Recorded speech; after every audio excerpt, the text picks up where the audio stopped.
Hi, my name is Elmira. My last name is Stamkulova. I'm based out of San Diego, California, and not so long ago, I passed the CISA exam.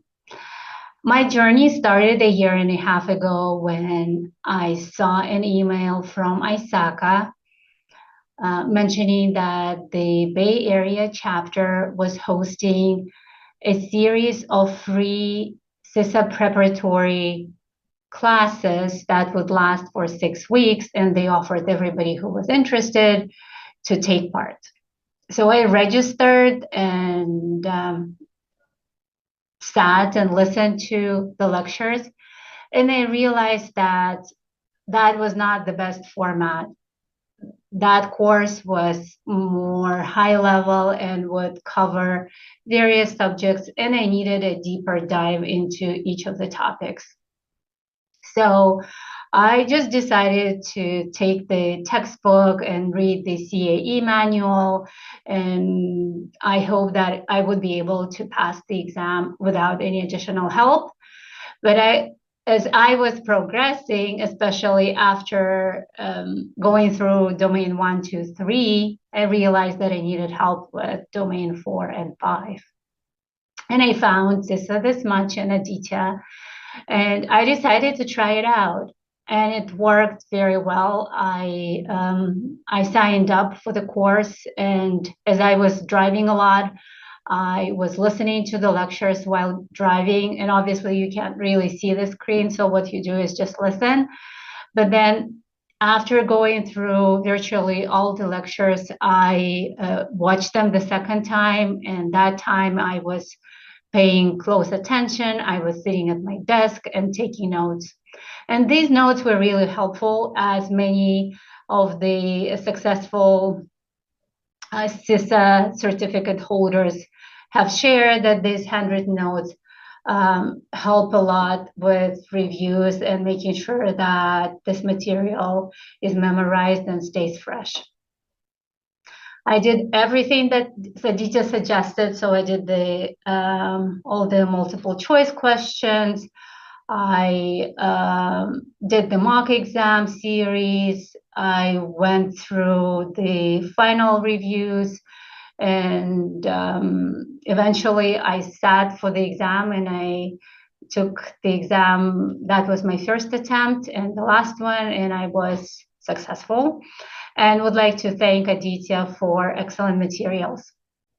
There are a couple of things that I wanted to mention and share with the wider audience. Is primarily my exam experience. I would say that this was not the first exam I've ever taken in my career. I already have a CPA and a CIA certifications. And this time, for some reason, I decided, you know what, I'll take the exam from my home. So I registered for the online version of the exam. Boy, I regretted that decision so much, because the day of the exam, I showed up for the exam on time. I did prepare and did test my technology a day prior, as they recommend. And they noticed that the organizers don't allow double screens or multiple screens. So what I did, I used my desktop monitor, and I turned off the monitor from my laptop. What happened eventually is that when the proctor asked me to take a video of my room, they saw that I used the external monitor, and they asked that I turn it off.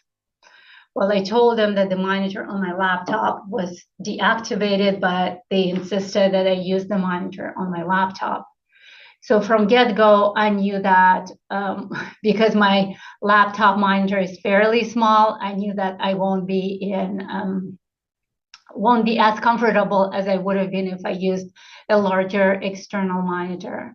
But that's not when things stopped, or difficulties stopped. When I switched off my external monitor, the resolution on my screen stayed as if it was projecting to the external monitor, and I wasn't able to see the full screen of the exam. to which the proctor said that they couldn't help me and suggested that they reach out to the technical support line and hang up. So I was on the phone with the technical support for good 20, 25 minutes. Needless to mention that I tried to get to their US line, and even though it was 8:30 in the morning and they mentioned that the lines would be open at 8 a.m., eventually I never actually made it through that line. I called the international line, which had longer operating hours. They weren't able really to help me. What I ended up doing is restarting the computer and starting the exam from my laptop. As you can imagine, this whole additional unexpected stress threw me off. And during the first 5 to 10 minutes, I had a hard time focusing on the exam. I was reading each question, but I was struggling in understanding the content.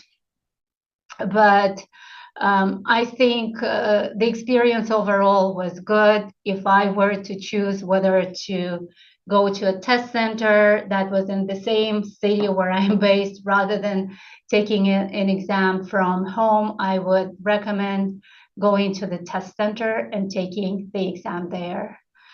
There was another comment that I wanted to share is that the proctor required that I keep my eyes all the time on the screen. And my personality is such that I tend to look away when I think about something, when I ponder a question. So I received comments from the proctor that I should keep my eyes on the screen. So if you sit for the exam for hours, and then it does take a toll on you to keep not only focused on the material, but to keep focused on your eye movements as well. I highly recommend everybody to listen to various interviews that Aditya does with successful CISA holders, and I definitely did that and took a couple of suggestions and advice. What helped me was revision and listening to the lectures several times. Those ones that I struggled with, I would listen the second time and would just take very detailed notes.